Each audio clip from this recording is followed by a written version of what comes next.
Swanee, these ingredients scream winter. Kale, pumpkin, pasta. Yeah, but not any old pasta. We're using San Remo Kale pasta, Juz, and we're doing a cheesy pumpkin bake. I love it. Love Yeah? it. Yep. Juz, in this pot, I've already started caramelising some onions with some thyme, butter and olive oil. Yep. Just to get the process happening. Basically, what I'm doing is making a pumpkin soup to start with, Yep. all right? So I've noticed with those onions, they're quite a deep colour. Is there a reason you've taken it a little bit further than usual? Yeah, because when you cook onions out really long and slowly and get that caramel colour, sugar, natural sugars come out. So you get this sweetness, which works really well with the pumpkin. Very nice. So just coating all that, I'm going to get the heat up. Okay. Now, we need to cover it with stock. So around probably 2 to 3 cups, maybe a little bit more. Okay, in goes the stock. We're using chicken stock today. So what we're going to do is bring that up to the boil and cook our pumpkin till they're just tender. Yep. When that's at that point, it's time to add the pasta into the water. Yep. And then we'll puree our pumpkin. Great.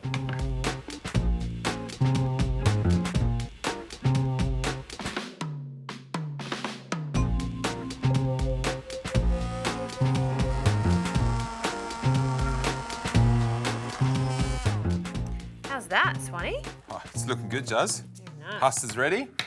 But before we do that, Juz, can you pass me the parmesan, please? Yes. And I'll get you on to finally chopping up the kale. Okay. So parmesan straight into there, Juz, into our... Ooh, that's a lot of parmesan, so I love it. Well, you know, Italians, pasta bake, we need some cheesiness. For sure. Okay, time to get our pasta out of the water so it's nice and al dente. Look at those kales, Juz. Now, short pasta like kales, great for pasta bakes, yeah? Yeah, fantastic. And if there's any time to do really al dente pasta, it's right here. Definitely, because it's going to go in the oven for around 5 to 8 minutes or until it's golden brown. So yeah, al dente is the key here. And how finely shredded do you want this kale? Oh, you're doing a good job right there. Okay, great. So I could have cooked that obviously in the pumpkin for a little while, but I want to keep it nice and vibrant. Yeah. And also a little bit of crunch in the pasta bake. Full of goodness, this pasta bake, with a hint of cheese. There's more cheese, don't worry about that. Done there. Great. So you place that into there. In it goes. So that residual heat, obviously, in the pot is cooking down the kale.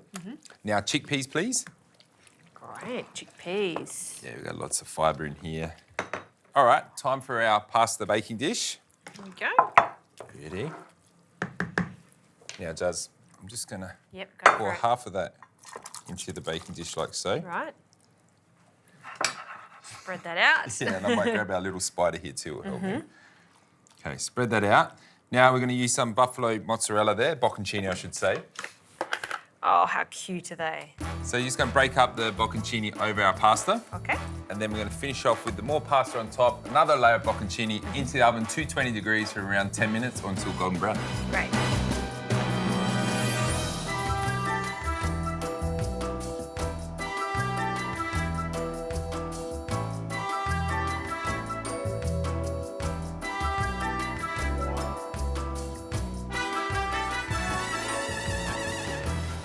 Swanee, another fantastic pasta recipe by you. I really like this idea. You've got leftover pumpkin soup, add some curls to it. You've got a really hearty second dish. You know, Juz, pasta is so versatile. It sure is.